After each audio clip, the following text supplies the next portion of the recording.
Le jour de la Pentecôte, ils étaient tous ensemble dans le même lieu. Tout à coup il vint du ciel un bruit, comme celui d'un vent impétueux, et il remplit toute la maison où ils étaient assis.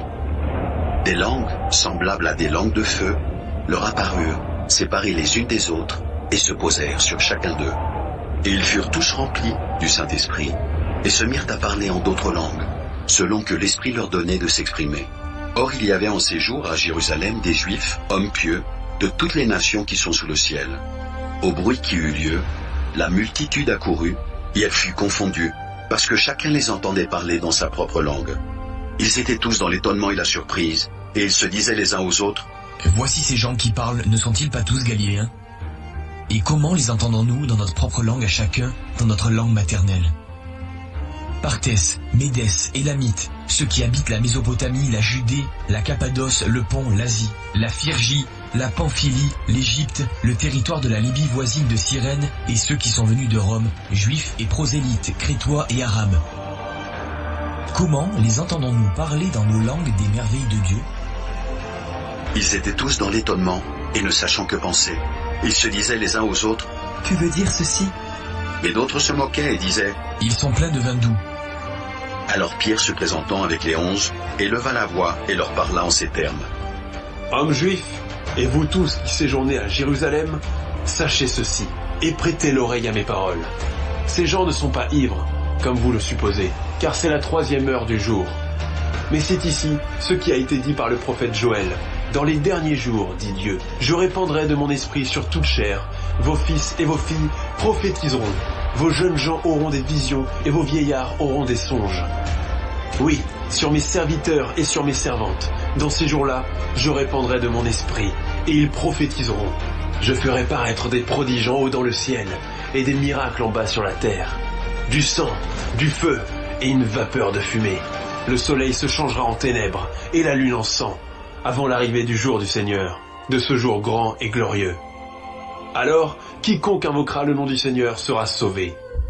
Hommes israélites, écoutez ces paroles. Jésus de Nazareth, cet homme à qui Dieu a rendu témoignage devant vous par les miracles, les prodiges et les signes qu'il a opérés par lui au milieu de vous, comme vous le savez vous-même, cet homme, livré selon le dessein arrêté et selon la prescience de Dieu, vous l'avez crucifié, vous l'avez fait mourir par la main des impies. Dieu l'a ressuscité, en le délivrant des liens de la mort, parce qu'il n'était pas possible qu'il fût retenu par elle. Car David dit de lui, « Je voyais constamment le Seigneur devant moi, parce qu'il est à ma droite, afin que je ne sois point ébranlé. Aussi, mon cœur est dans la joie, et ma langue dans l'allégresse, et même ma chair reposera avec espérance, car tu n'abandonneras pas mon âme dans le séjour des morts, et tu ne permettras pas que ton sein voie la corruption. Tu m'as fait connaître les sentiers de la vie, tu me rempliras de joie par ta présence. » Hommes frères, qu'il me soit permis de vous dire librement, au sujet du patriarche David, qu'il est mort, qu'il a été enseveli et que son sépulcre existe encore aujourd'hui parmi nous. Comme il était prophète, et qu'il savait que Dieu lui avait promis avec serment de faire asseoir un de ses descendants sur son trône, c'est la résurrection du Christ qu'il a prévue et annoncée, en disant qu'il ne serait pas abandonné dans le séjour des morts et que sa chair ne verrait pas la corruption. C'est ce Jésus que Dieu a ressuscité. Nous en sommes tous témoins.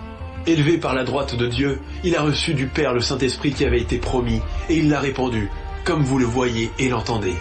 Car David n'est point monté au ciel, mais il dit lui-même, « Le Seigneur a dit à mon Seigneur, assieds-toi à ma droite, jusqu'à ce que je fasse de tes ennemis ton marchepied. » Que toute la maison d'Israël sache donc avec certitude que Dieu a fait Seigneur et Christ, ce Jésus que vous avez crucifié.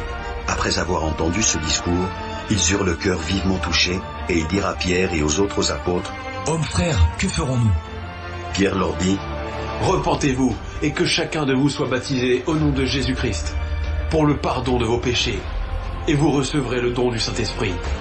Car la promesse est pour vous, pour vos enfants, et pour tous ceux qui sont au loin, en aussi grand nombre que le Seigneur notre Dieu les appellera. » Et par plusieurs autres paroles, il les conjurait et les exhortait, disant, « Sauvez-vous de cette génération perverse. » Ceux qui acceptèrent sa parole furent baptisés, et en ce jour-là, le nombre des disciples s'augmenta d'environ 3000 âmes. Ils persévéraient dans l'enseignement des apôtres, dans la communion fraternelle, et dans la fraction du pain, et dans les prières. La crainte s'emparait de chacun, et il se faisait beaucoup de prodiges et de miracles par les apôtres. Tous ceux qui croyaient étaient dans le même lieu, et ils avaient tout en commun. Ils vendaient leurs propriétés et leurs biens, et ils en partageaient le produit entre tous, selon les besoins de chacun. Ils étaient chaque jour tous ensemble, assidus au temple. Ils rompaient le pain dans les maisons et prenaient leur nourriture avec joie et simplicité de cœur, louant Dieu et trouvant grâce auprès de tout le peuple.